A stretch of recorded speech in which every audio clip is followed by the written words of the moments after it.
আজিৰ সভাত উপস্থিত বিভিন্ন মহাবিদ্যালয়ৰ অধ্যক্ষসকল আৰু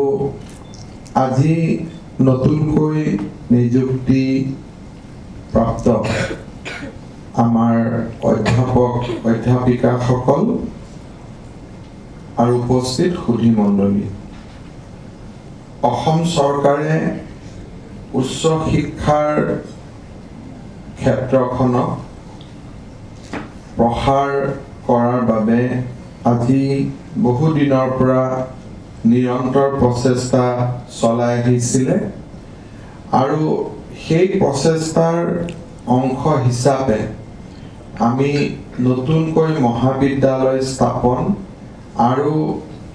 ইতিমধ্যে প্ৰাদেশিকৃত মহাবিদ্যালয়সমূহত বিভিন্ন নতুন বিষয় প্ৰৱৰ্তনক আমি গুৰুত্ব দি আহিছিলোঁ আৰু এই প্ৰচেষ্টাৰ অংশ ৰূপে আমি 2017 চনত 5খনকৈ নতুন চৰকাৰী মহাবিদ্যালয় আমি প্ৰতিষ্ঠা কৰিছিলোঁ আৰু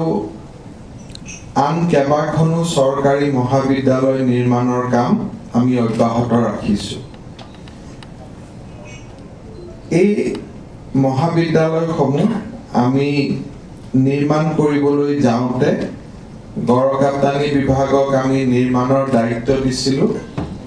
আৰু বহুকেইখন চৰকাৰী কলেজ বৰ্তমান নিৰ্মাণৰ কাম অব্যাহত হৈ আছে যদিও 6খন মহাবিদ্যালয়ৰ নিৰ্মাণ কাৰ্য আপাতভাৱে সমাপ্ত হৈছিলে বা সমাপ্তি হোৱাৰ পথত সেই ধৰণে আমি দেখা পাইছিলোঁ। এই গড়কাপ্তানি বিভাগৰ নিৰ্মাণৰ লগত সংগতি ৰাখি আজি আমি অসমত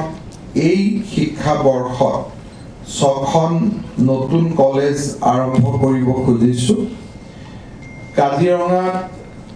এখন কলেজ বহু দিনৰ পৰা তেওঁলোকে চলাই আছিলে, কিন্তু বৰ্তমান অসম চৰকাৰক তেওঁলোকে তেওঁলোকৰ চৌহদটো আগবঢ়াই দিয়াৰ বা আমাক এখন চৰকাৰী মহাবিদ্যালয় খুলিবলৈ আগ্ৰহ কৰাৰ পৰিপ্ৰেক্ষিতত আমি কাজিৰঙাত এখন নতুন আদৰ্শ মহাবিদ্যালয় স্থাপন কৰাৰ বাবে আমি সিদ্ধান্ত লৈছিলোঁ আৰু আমাৰ নিজৰ প্ৰচেষ্টাত তিনিচুকীয়া জিলাৰ কাকপথাৰ, তিনিচুকীয়া জিলাৰ ডুমডুমা, হাইলাকান্দিৰ কাটলিচেৰা, কাৰ্বি আংলঙৰ দেইথৰ আৰু কাছাৰ জিলাৰ বৰখলা আমি আন 5খন আদৰ্শ মহাবিদ্যালয় আমি প্ৰায় প্ৰস্তুত কৰি উলিয়াইছোঁ। ইয়াৰ ভিতৰত আমি জিলা কৰ্তৃপক্ষসমূহক নিৰ্দেশ দিছিলোঁ যে কোনোবা এখন মহাবিদ্যালয়ত যদি নিৰ্মাণ সম্পূৰ্ণ হোৱাও নাই, এই বছৰ বিশেষকৈ কোভিডৰ মহামাৰীৰ পৰিপ্ৰেক্ষিতত আমাৰ ল'ৰা ছোৱালী অসমৰ বাহিৰত শিক্ষা ল'বলৈ যাব পৰা নাই, ফলত আমাৰ মহাবিদ্যালয়সমূহত যথেষ্ট হেঁচা পৰিছে আৰু সেই হেঁচা কিছু পৰিমাণে শিথিল কৰিবলৈ কোনোবা স্থানত যদি মহাবিদ্যালয়খনৰ নিৰ্মাণ কাৰ্য 90% বা 85% সম্পূৰ্ণ হৈছে, ওচৰৰ কোনোবা উচ্চতৰ মাধ্যমিক বিদ্যালয় বা আন কোনোবা পৰিসৰত আমি এই কলেজ কেইখন ষ্টাৰ্ট কৰাৰ বাবে আমি সিদ্ধান্ত লৈছিলোঁ আৰু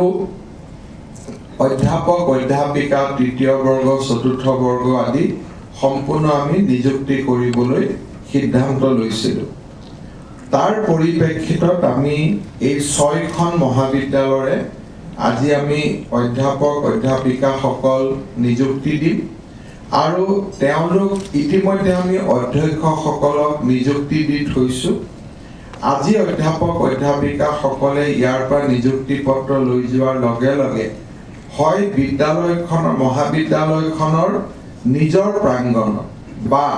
তেওঁলোকে জিলা কৰ্তৃপক্ষৰ সহযোগত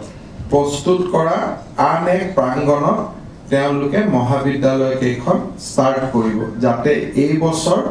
আমি মেক্সিমাম ষ্টুডেণ্টক আমি তেওঁলোকক উচ্চ শিক্ষাৰ বাবে সুবিধা আমি প্ৰদান কৰিব পাৰোঁ।